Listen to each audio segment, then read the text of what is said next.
This is episode 130. We welcome you to the ADHD Smarter Parenting Podcast. Here to heal and elevate lives is your parenting coach, Siope Kinney. Well, hello, my friends. Welcome. I'm glad you're joining me. Thank you for being here today, wherever you may be, running errands at home, doing dishes, chores, watching your children. I'm always amazed when people call in and they tell me that they're listening, driving around, or they're running errands, or they're jogging. So wherever you are, thanks for joining me this morning. Today we're going to be talking about ADHD, specifically behaviors when parents are surprised by the behaviors. Basically, this podcast is entitled, "This is Not What I Signed Up For." And it stems from a conversation that I had with a parent when their child was diagnosed with ADHD.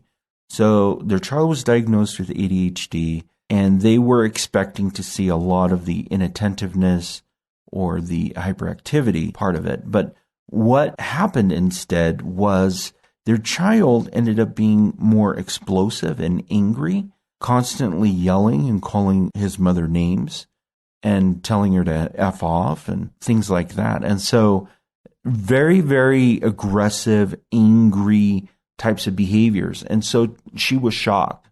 She was absolutely shocked.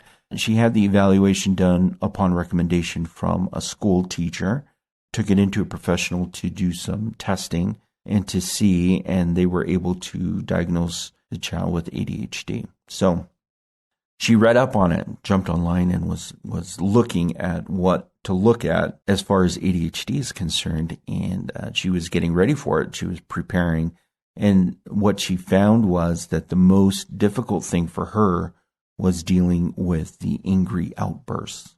So today we're going to talk about this whole dynamic of, okay, my child's received a diagnosis of something, and it's not quite what I thought it would be, because I'm seeing other behaviors that are more strongly manifesting during this time, and I'm trying to deal with those because I don't feel like the inattentiveness or the hyperactivity is really much of an issue. So we're going to be talking about that. And if you're a parent that doesn't have a child that has ADHD, because we have a lot of parents who are listening that do not have children who struggle with ADHD, this is for you.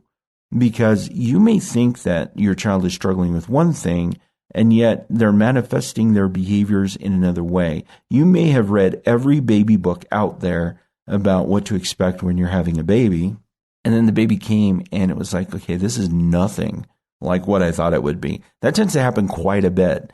And as the child grows older, this is the same dynamic. Okay, I'm reading up, I'm studying, professionals are telling me this thing, but this is what I'm seeing, and it's not quite the same. So what do I do? What do I do?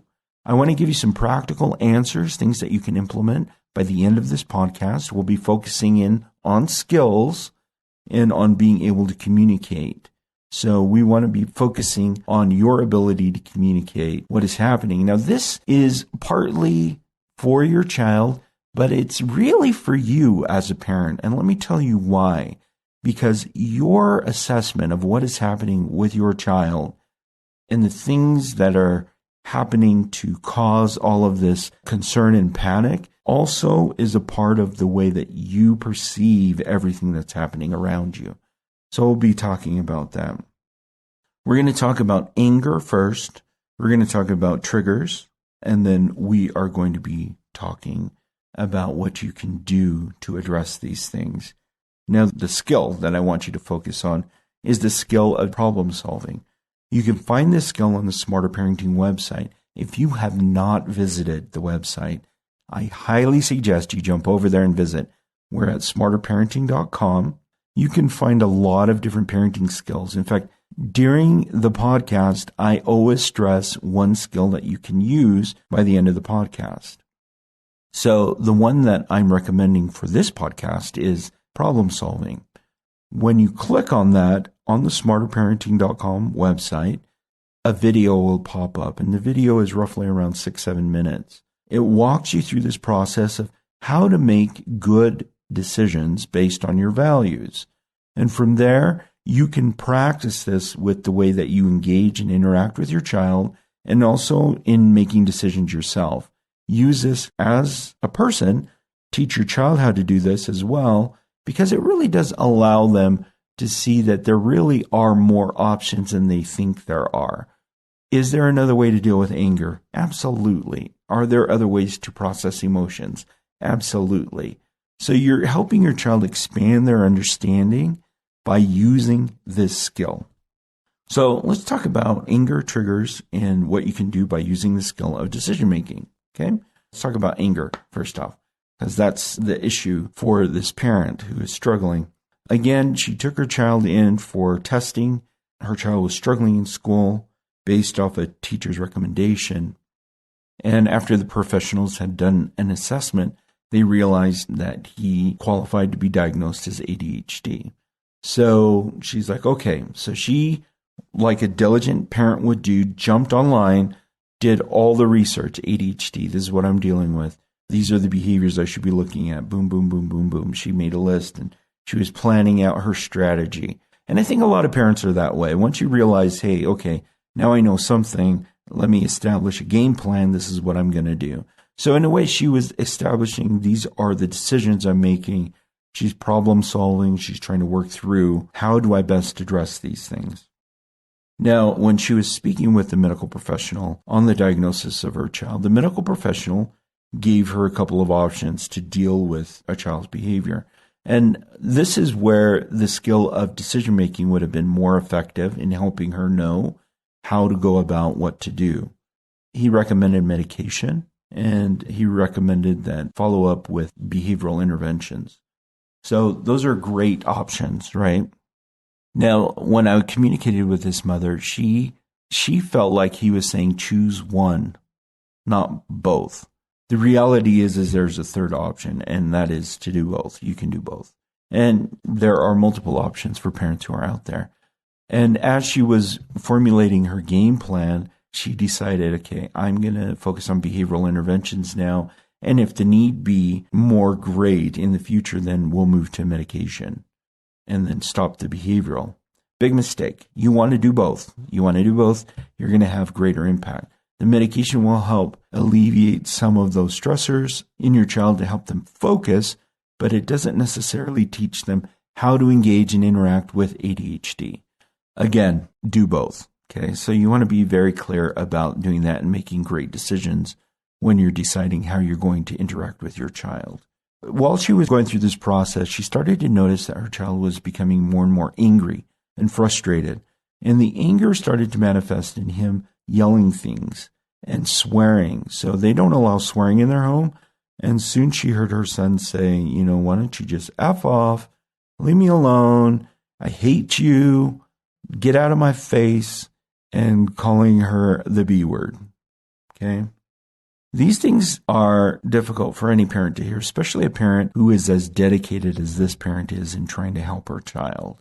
I want you to think of the hours and the time spent in helping this child, and that's the response she gets from him. And so it was crushing for her. So we started to talk about anger and the emotions of anger, what is underlying anger. There are some that believe that anger is a secondary emotion, that there are other things going on, and that anger is the manifestation of frustration or disagreement, but that anger itself is secondary to something else. I tend to agree. There are thoughts that the child is having right now they're unable to process, and anger is speaking. So helping this mom understand when your child is speaking this way, it's not your child. It's the emotions your child is feeling manifesting in a way to try and resolve them, to get ideas out there, to get a response. But if your child could communicate what emotions and feelings they were having, then it would be much easier for them to not do that because it's counterproductive. So we started to talk about how can you help your child make better decisions in regards to decision making and the skill. So I jumped into the skill and I worked with her. So the method that we use is called the SODAS method. And the SODAS, SODAS, is an acronym for situation for the first S, options for the O, D for disadvantages, A for advantages, and the final S for solution. You want to write these things down on a piece of paper. You want to come up with a very specific situation, and then you want to look at your options on your ways that you can interact with your child. Now, after I talked to this mom about the anger outburst and separating her child from the behavior and understanding that the behavior is based off of the thoughts and the thoughts are based off of emotions he doesn't know how to express yet, let's focus on problem solving, other ways that he can express. And we did this as an exercise so she could eventually do it with her child. But the situation is, my mom's asking me to do my homework, but I don't want to. So you fill out this situation. That's the situation that we filled out. And then we went through the options. So what are some options that you can do? And I phrased it in the way that the mom would answer it because I wanted her to make it very personal in using this method. So what are your options? Well, I can yell and scream. Yeah. I can do it. Yeah. And then you're supposed to come up with 3 options. She struggled with the third option. A lot of times people think there's only 1 or 2. Now, this is part of this black and white thinking. And this is part of the way the mom interpreted what the doctor was saying. You can do medication or you can do behavioral intervention. She saw it as 2 separate things rather than a combination of things, right? So she's like, I can't even think of a third option. So we started to explore, okay, when you're angry, in what ways can you react in order to get that cleared? And for her, it was after doing some exploration. It took a little bit of time. She would retreat sometimes. She would go on a drive sometimes. She found ways to calm herself down when she was angry. I said, okay, great. Those are great things. Let's focus this on you, and then you can teach this to your child. So we came up with 3 options. So we have this situation. We have the options of what you can do when you are angry. And she chose to leave the situation for a bit and then come back. So she could scream and yell, she could do what's asked, or she could step away for a bit, take a breather, and then come back and address the issue. After you list the options, you want to list down the disadvantages to each of the 3 options that you have outlined. You want to list down disadvantages. So the disadvantages of yelling, for example, you want to list as many as you can. Okay, if I yell and scream, people get upset with me and they yell and scream back. If I yell and scream, it makes me look immature. If I yell and scream, I don't feel good afterwards. And we went down and we listed disadvantages for that. Then we moved on to the next option, which was just do what is asked. What are the disadvantages of doing what is asked? Now, it's important for you, even though you as a parent may know what the answer should be, allow your child the opportunity to work through this. Because with them working through this, they're going to be able to come to conclusions that make sense to them. If you just answer every time that's the right answer, your child doesn't have the experience of figuring it out themselves. So, second option was just do it, get it over with. What are the disadvantages? I'll be grumpy because somebody's telling me what to do. I'll be upset, and I may just bottle it up and explode later. So we started to list the disadvantages to those.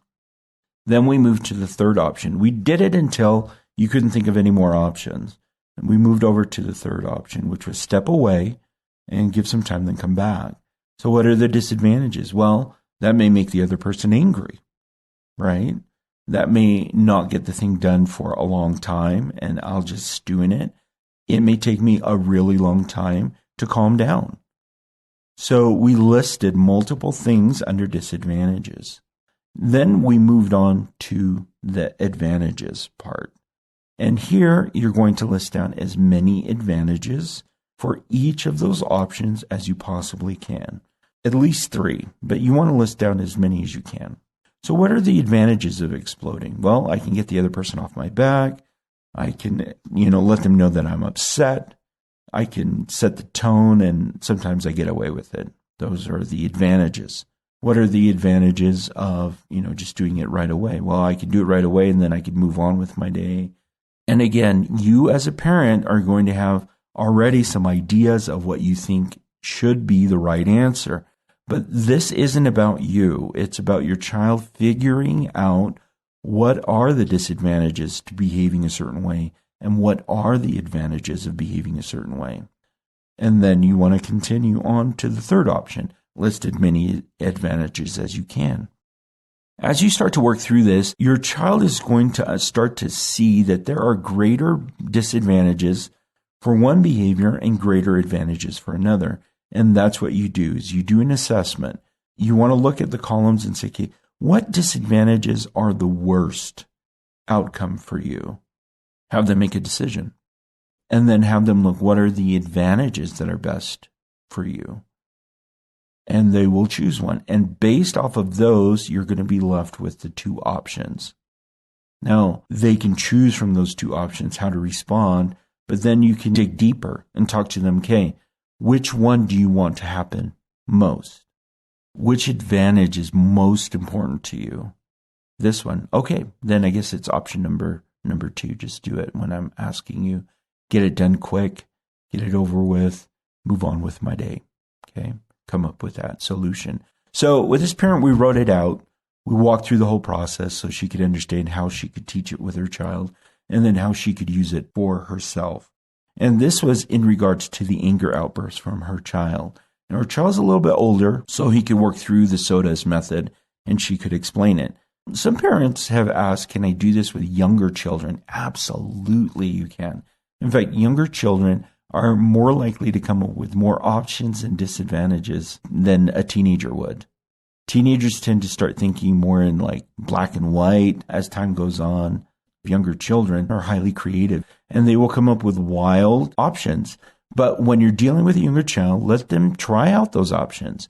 You don't want to do more than 3 options when you do this exercise. Help them come to a solution. Then once you come up with a solution, you're going to practice it.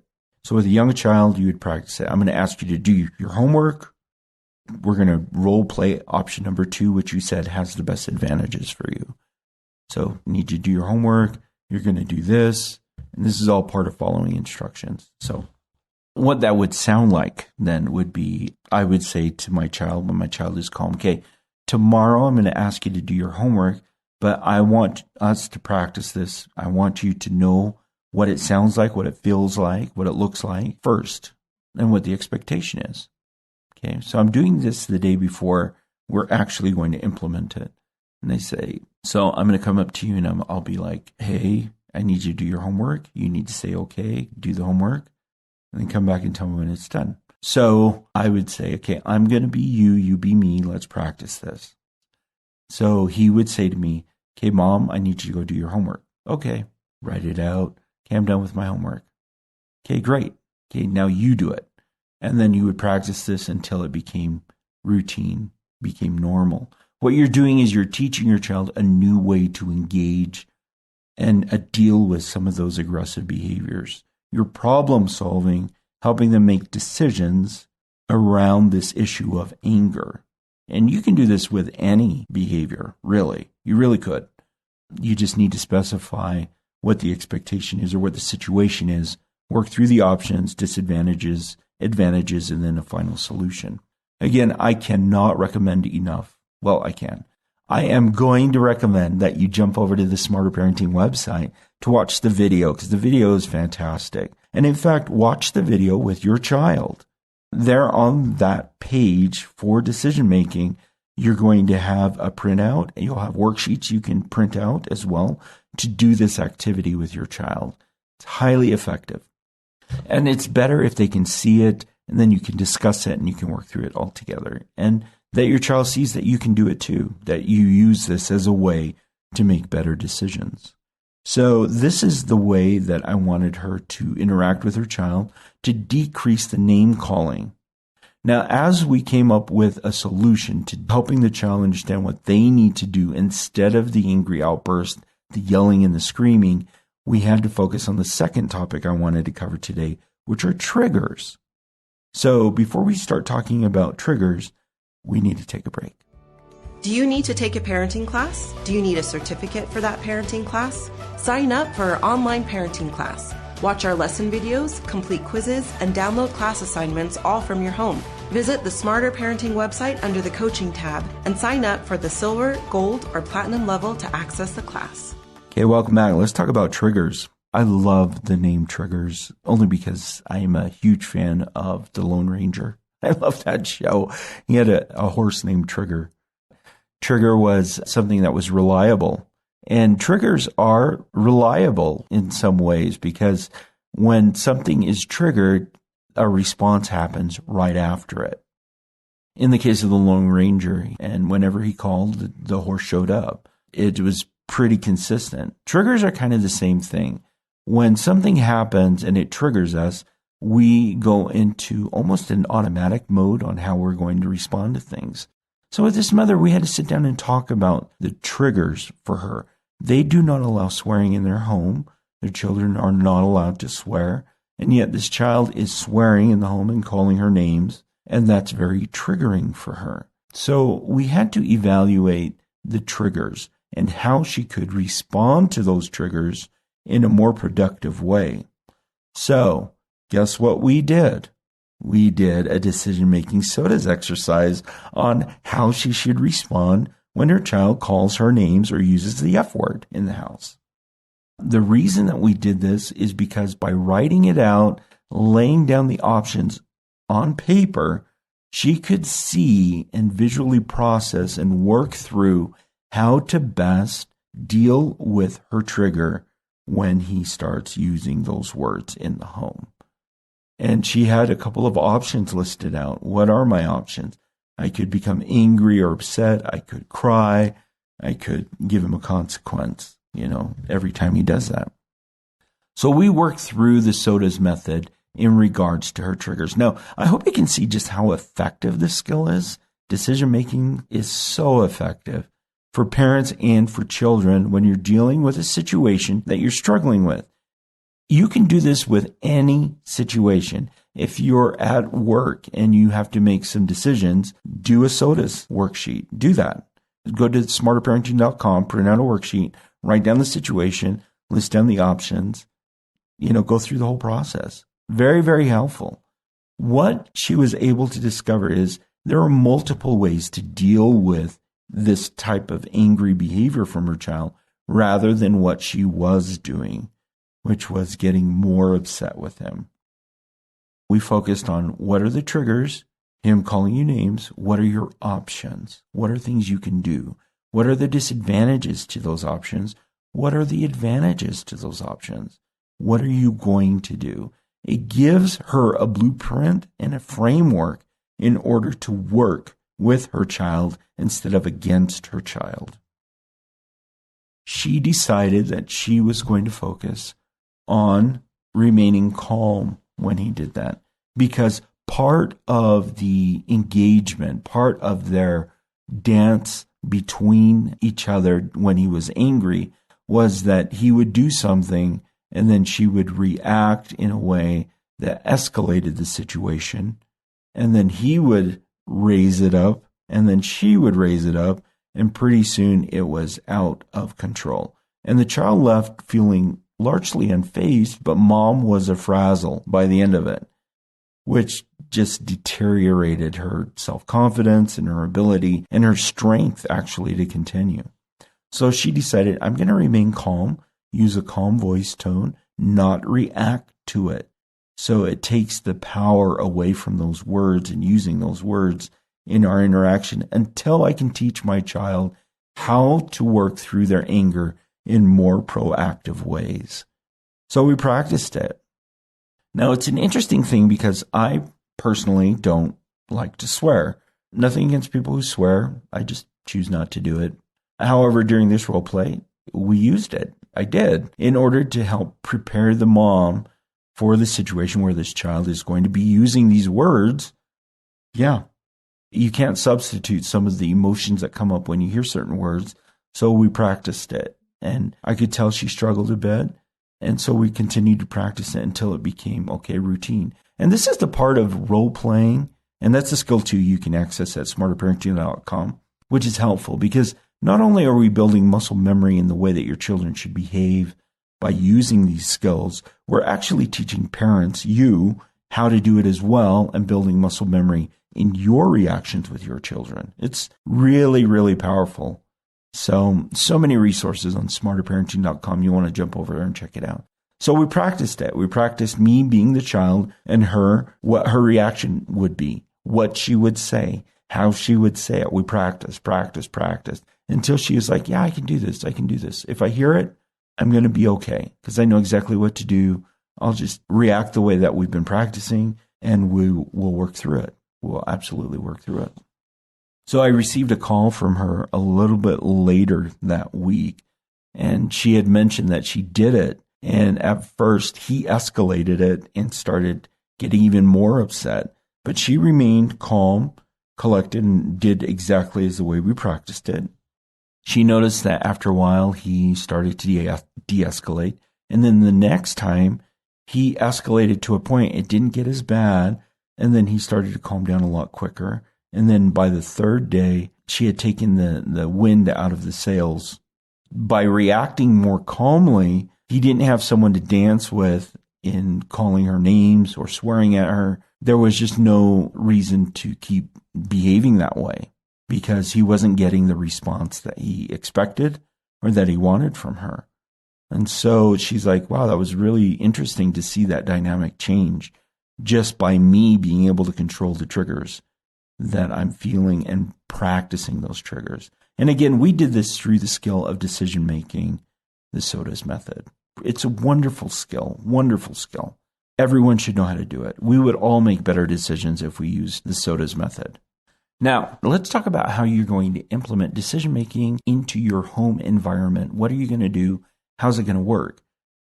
When you are dealing with a skill like decision making, this is a family skill. It's not just one child or you.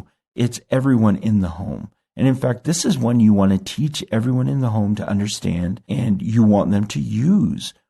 Parents don't realize that once you teach your child this, if they ever come to you with a question that you feel like they need to learn from or to figure out, you can say, what I want you to do is go do a SOTAS method, bring it back to me when you're done, and let's talk about what options you think are best for you.